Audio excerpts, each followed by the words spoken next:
జగన్మోహన్ రెడ్డి గారు మాట్లాడే మాటల్ని సొంత చెల్లి కన్న తల్లే నమ్మడం లేదు.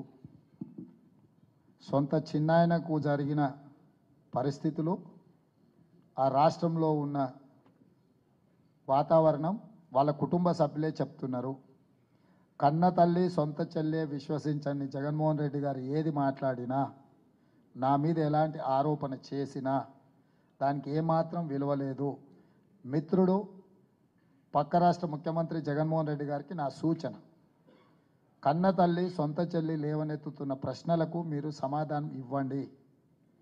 వాళ్ళ యొక్క ఆలోచన ఆవేదన మీ కుటుంబ అంతర్గత విషయమైన బహిరంగంగా రాజకీయ వేదికల మీద చర్చ జరుగుతుంది కాబట్టి జగన్మోహన్ రెడ్డి గారు దాని మీద దృష్టి పెడితే ప్రయోజనం ఉంటుంది. రేవంత్ రెడ్డి ఈరోజు కాంగ్రెస్ పార్టీ అధ్యక్షుడు, తెలంగాణ రాష్ట్ర ముఖ్యమంత్రి. రేవంత్ రెడ్డి లాయల్టీ 100% కాంగ్రెస్కి ఉంటుంది.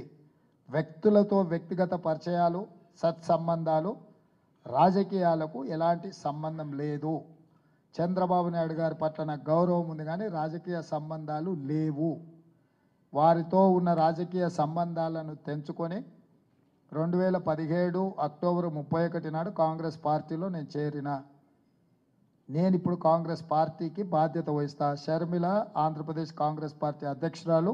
ఖచ్చితంగా షర్మిల నాయకత్వాన్ని బలోపేతం చేయడానికి, ఆంధ్రప్రదేశ్లో కాంగ్రెస్ని గెలిపించడానికి నా వంతు సహకారం ఉంటుంది. కాబట్టి వారు కుటుంబ సమస్యల్ని పరిష్కరించే దాని మీద మనసు పెడితే బాగుంటుందని నేను సూచన చేస్తున్న వారికి. సీఎం గారు, నేను మధు అండి.